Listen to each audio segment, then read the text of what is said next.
This is the opportunity of a lifetime. We get to live right on campus. It's 95% awesome, 5% a little bit weird. And the whole house is windows too, so there's very little privacy in the place. It's not haunted, is it? I don't know. If it is, maybe it's 50%, it's a nice ghost. 50% maybe not. I was an undergrad at UC San Diego where I was on the baseball team for a couple of years, didn't play very much. I like that. On the team. I was tracking that. And I loved it. You played left out. I did. Yeah. But I was good at it. But what we hear from employers is our students are well prepared.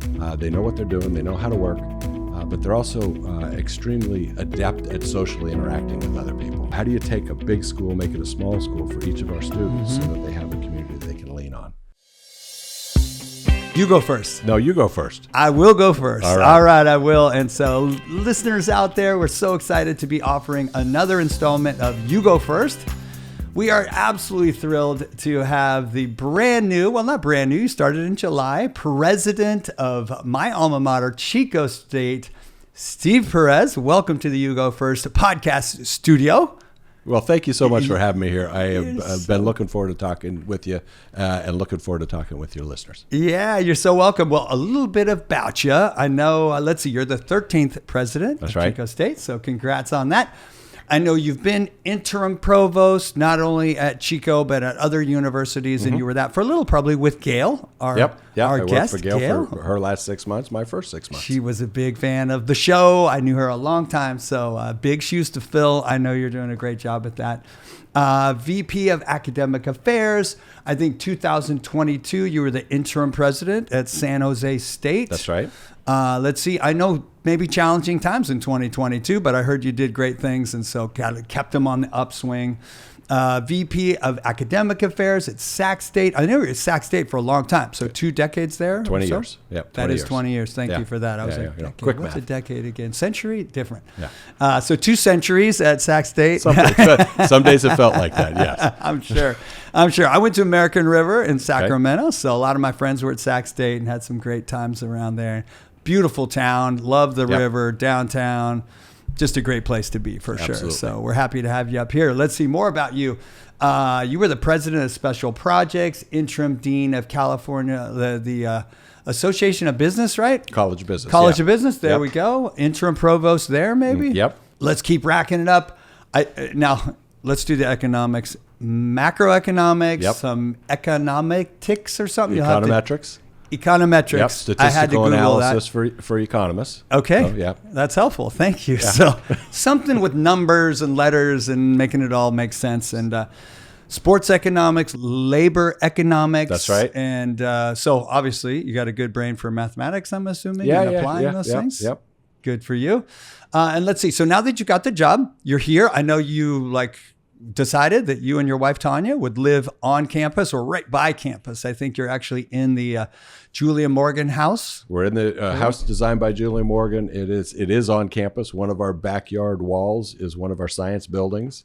Right across the walkway behind our back fence is Big Chico Creek, which is raging through campus now. And then we got 2 of our residence halls right on the other side of our backyard. Awesome. And I think you kind of live upstairs, but special events downstairs. I know, what is it? The Albert E. Warren Center. That's right. In your living room. I'm going to give my living room a fancy name like that. You should. It's my wife and I were coming. I went and welcomed the FFA students from all over the state last Saturday in Laxon, and so it's a very easy commute for me. I got to choose which bridge to cross the creek on every day. So love it. We're coming back across the bridge. My wife and she's right. She said, "This is the opportunity of a lifetime. We get to live right on campus, right in the heart of a wonderful community like Chico. We get to see everything, be involved in everything. And what other chance do you get to do something like this?" Yeah. And I mentioned to you earlier, it's 95% awesome, 5% a little bit weird. I'm sure. And so we've gotten used to it. Yeah. Be careful what you wear downstairs, because there might be a caterer or something. And the whole house is windows too. So there's very little privacy in the place. Yeah. Well, I've been in the house before. I was lucky enough to do a commencement speech a number of years ago, and as a distinguished alumni, some special events in the house. So that's pretty awesome. Yeah. It's a fantastic It's place. not haunted, is it? I don't know. So the way I look at it, if it is, Maybe it's 50%. It's a nice ghost. 50%, maybe not. So your odds are not bad. Well, I'm a longtime resident in Chico, moved here 89. Okay. My wife graduated from the nursing program. My mom graduated from there as an educator. Pretty much everybody at Odyssey went to Chico State, graduated from there. So it's a beautiful place. We're happy to have you here. Well, we feel very fortunate to have the opportunity. It's been fantastic. Awesome. Well, I want this to feel like, we've just met. Just like everybody in Chico is, who's this new president? And I want to get to know him a little bit. So just give us a sense of like, what's going on in your life, you personally, how you feeling about being in Chico? I know you have boys, where are they? How old are they? And then we'll get into the nuts and bolts of like your leadership style and the projects you might have for the university and for its impact on the town. I mean, the university is a huge part of our town. So, but tell us about yourself. I'd be happy to. I was born in Washington, D.C., but spent most of my life in California. We lived in Southern California for a while, in the Bay Area for a while. I went back to Southern Cal. I was an undergrad at UC San Diego, where I was on the baseball team for a couple of years. Didn't play very much. But, that's a good. I like that. On the team. I was tracking that. And I loved it. You played left out. I did. Yeah, but I was good at it. And then my coach one day said, "You know what? Maybe you just study." So then I was an economics major after that, and my life's turned out okay. But I loved the experience there. Came and worked in the Bay Area, decided I wanted to go back to graduate school, went to UC Davis, then went away, got married. My first job was in Virginia, at Virginia Commonwealth University, and then I was a professor at Washington State University. And that's where my wife and I first lived in a college town for the first time. And we loved everything about it. We could walk everywhere. We knew everybody in town. Our younger son was born there in the hospital right on campus. And we knew that if we stayed there, a couple things were going to be true. They were never going to go anywhere in town where we weren't going to know somebody. And it was going to be hard for them to live in town after they grew up. There's not much going on in Pullman other than the university. Well, that's a little like Chico. Yeah. But what we really learned was what a great place living in a college town, living in a place that revolves around higher ed, and what's going on campus is. And so when we got the opportunity to come back to Northern California, where both of our families were, we jumped at it. And that's when we started at Sacramento State in 2001. Started there as a professor, but when we moved there, we chose to live in Davis so we could still have that college town experience. Oh, yeah. And that's where our boys grew up, in Davis. They're now gone and out of the house. I miss them terribly, a lot. But they're doing really well. One's in Eugene, the other one lives in San Francisco, and turned into great young people. Nice. Well, I'm not surprised. Just in the short time we've gotten to know each other. I think I almost hear a little rumbling here. We're in Chico. It's President's Day, although. So you're the president. Different kind of president, but yeah. Yes. Okay. Yeah. But apropos, and I think I hear even it's just like really pouring down rain outside. And so we may get some welcome thunder to too. Chico, rain and thunder. It gets to be 115 degrees here in the summer sometimes. Yes. Okay, good. Yeah. They told you that. Yeah, the difference is it doesn't cool down very much at night. No, it really doesn't. Yeah. So you've been here since July. You started, I think, officially July 1st was your passing the torch. That was the first day as president, but I was interim provost for 6 months prior to that. So I came here a year ago, January. Yeah. Okay. So you got some time now that you've been here. Just, what are some of the things you've discovered that are like surprised you as far as, wow, really great things going on? I know we've got another new building going in, I saw, and I know there was a lot of new construction over the years, but what are things that you're learning about the faculty or the facility that now you know more now that you're the president? And of course, we want to know, like, what's the future look like? What are things you're working on? Sure. Now, not a lot surprised me. I've been in the CSU for a long time, so I know sort of how things work. I've been in college towns, as I said, for a reasonable number of years, so I know what the little towns are like and what it's like to live in these. What surprised me and my wife as well was how much people really, really, really care about Chico. My kids grew up with other kids that went to Chico, came home. I lived and worked with people, and they uniformly loved being Chico State students. I can't think of a single person I've ever met that said I hated it there. People come away from Chico with a real soft spot in our heart for them, and it shows. And the moment we got here, you could feel it. It's a visceral feeling about how proud people are, how much they care about the town, how much they care about the university. So I don't know if surprise is the right word, but certainly overwhelming in a lot of ways, and really, really nice. in really good ways. So coming here, we got our challenges, budget challenges, enrollment challenges, and things like that. But I got every bit of confidence that this is a group of people, this is a place that we can do really, really great things. And so looking forward to working with everybody the next number of years. Yeah. Boy, lots of thoughts going on for sure. You know, I always say all roads lead to Chico.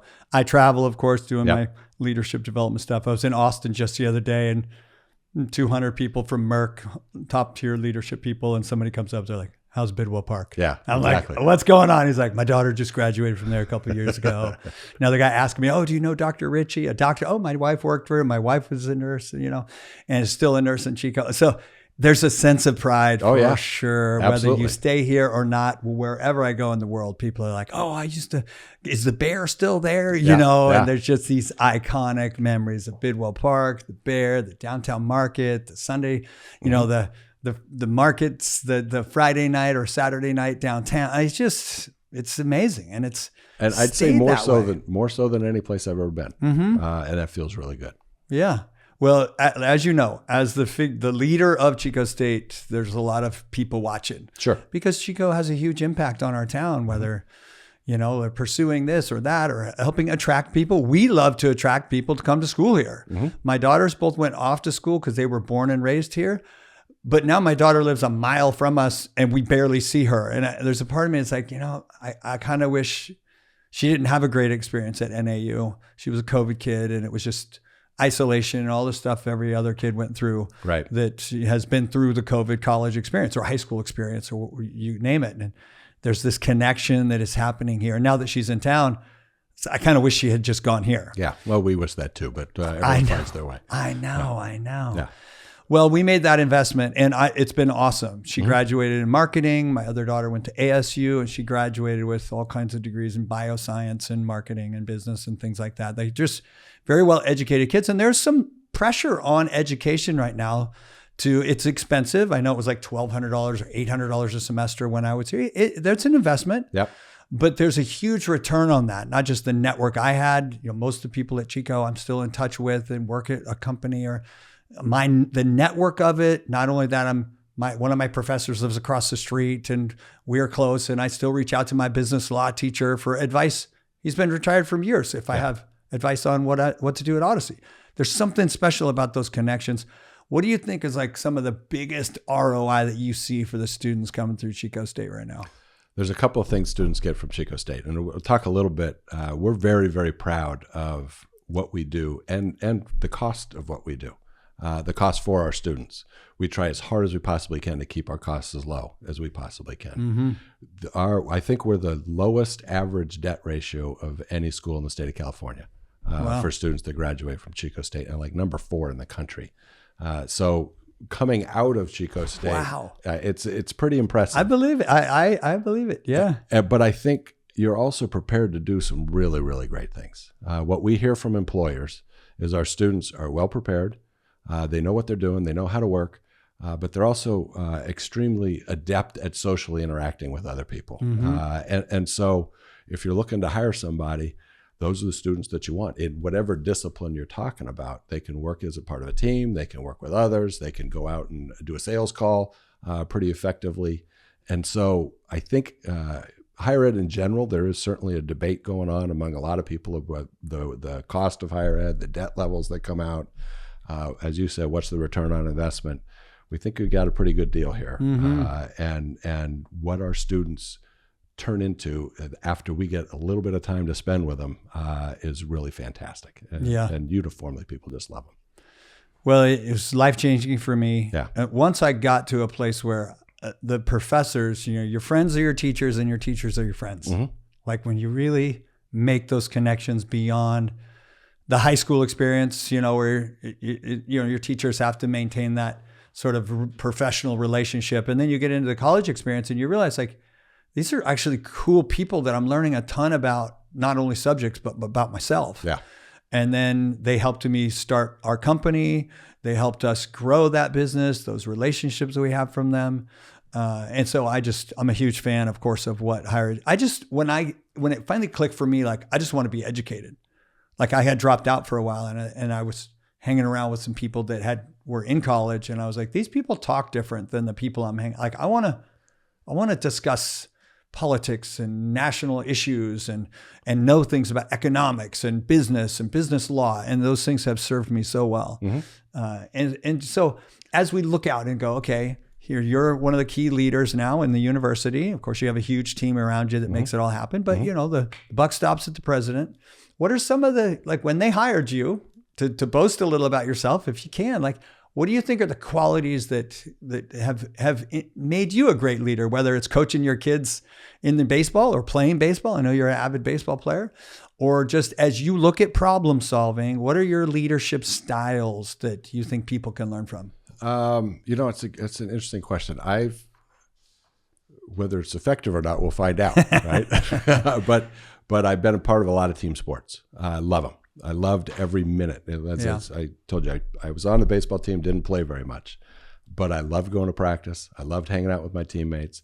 I like having a common goal, a common understanding of what we're trying to achieve, and we all play our roles. We all try to figure out what do we do to help move whatever part of team or organization we're part of. How do we move it towards where we're trying to go? And when you got a good team, you sacrifice for each other, you support each other's success. That feels good. That's a great feeling to be a part of. It's no different in higher ed, for me at least, when we're looking at, well, how are we going to work with our budget?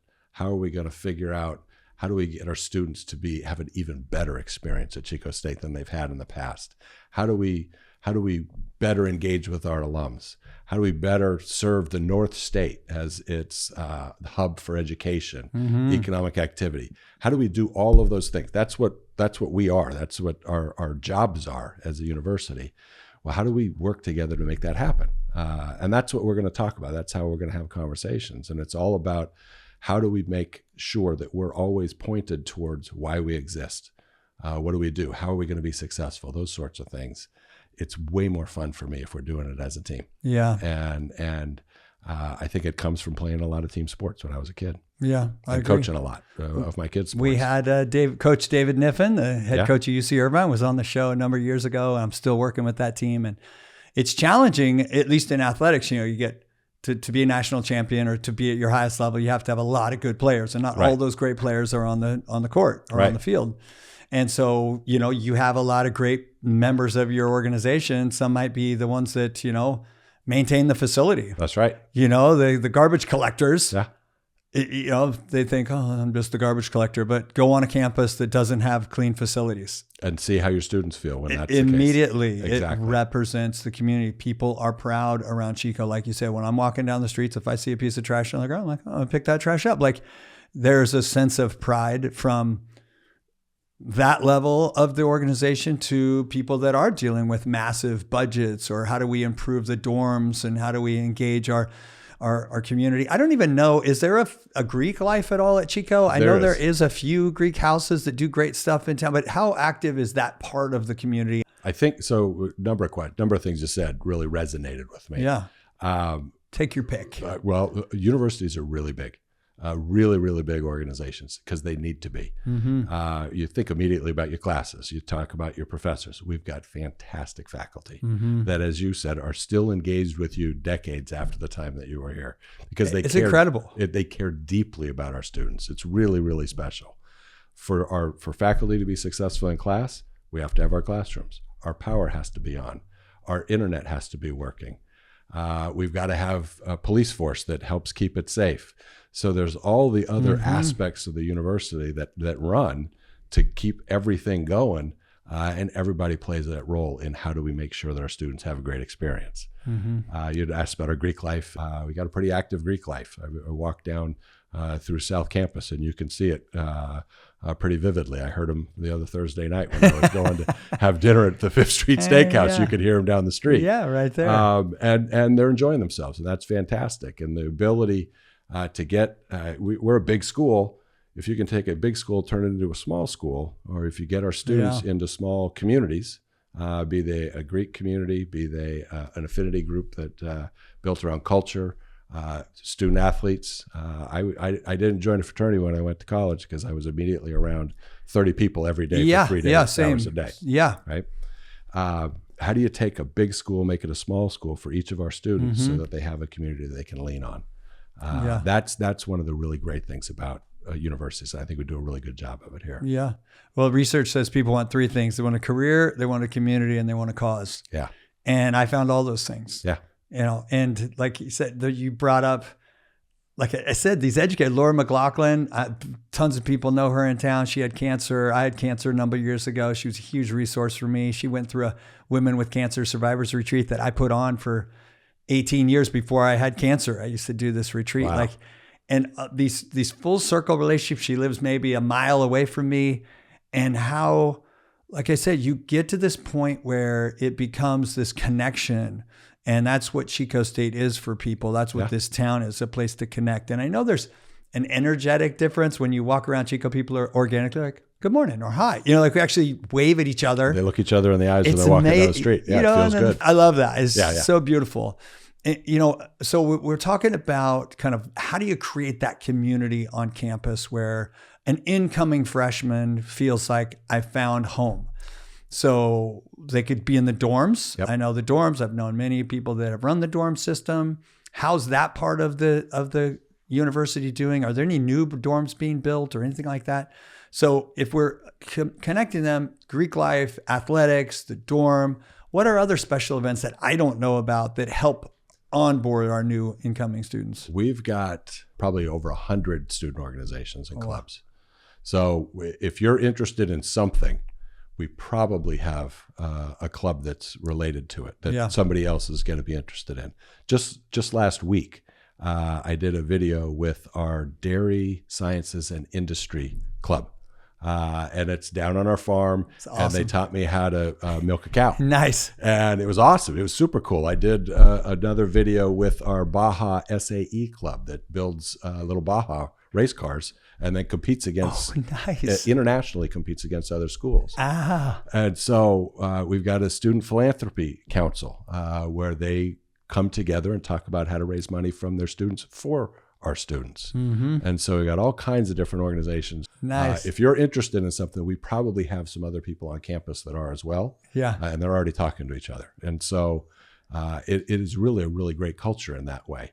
Our housing, they do a fantastic job of trying to hook each other up within the floors, within the suites, making sure they got people there to support them. Yeah. Well, the internet, I mean, COVID was terrible, but it did create a virtual platform. We're in the podcast studio here, which is also where I deliver virtually to, 45 countries the other day through this Oracle Women's Leadership Program and beaming out across the world. And so it's been some nice blessings with how to connect people, but we have more opportunity to connect, but in some ways less connection than we've ever had. Kids are suffering with isolation issues and drug and alcohol abuse and just feeling alone. And to save me in college was I found a best friend in class, Rand Smith, showed me where the counseling office was. Like, hey, how do you do school? Yeah. And the counseling office at Chico State was so awesome. So the message I got from college is don't just put your blinders on and just disappear. There are so many resources that are ready to help you if you just ask for that help. It's hard though. It's hard for anybody to say, I need help. It's even harder for a young adult who's never been to college, doesn't really know what to ask for, what's out there. Sometimes it's hard for students to say, I need a little help. I think it's getting easier. We try to actively go out and say, here are things that you might be interesting to you or that you might need. And I hope that's successful. But it is a challenge sometimes to figure out if you're an 18-year-old. I had a student one time. It was a student government person. This was at Sac State, and I was provost. And I went and talked with the board. And the student raised his hand and he said, 3 months ago, we were in high school, and we had to raise our hand to go to the bathroom. And now, 3 months later, you expect us to know how to do everything. Wow. And that really resonated with me, that we really do need to make sure that we're putting in front of our students, here are your opportunities, here are things that we can do to help you. Here are some challenges we know you're probably facing that you might not even really fully realize you're facing right now. We got to be much more proactive and active in getting out and talking with our students. Yeah. Wow. And at college, you can just get up and walk out of class and never come back. Yeah. And that's where college becomes about you and not just for your parents. Sure. Because the teacher, needs you to be in class to get paid, or whoever high school budgets work, Right. It's like they need you to show up for school, and college is for you. Mm-hmm. They make this huge investment in yourself. You set aside this chunk of time in your life that flies by, whether it's 4 years or 6. Let's say it took me 6, around there. Everybody somewhere. finds their way. I found my way. I had to pay the bills and, work construction, but it's who you become through the experience of really struggling and working for something that you want. Yeah. You mentioned the Baja Club, and I know there's a lot of push toward offering the trades, those kinds of trades, whether it's through a club or through the university, through whether it's economics or whether it's welding or whatever. Is there any new programs going on to kind of hit some of that stuff? Well, we just started a graduate degree in data analysis and data sciences.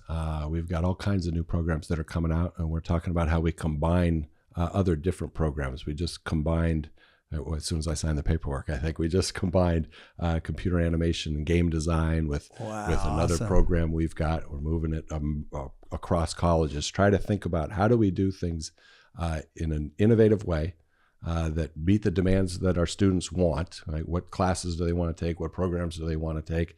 But also serve both our region and the state for employment purposes. Yeah. What does our state need?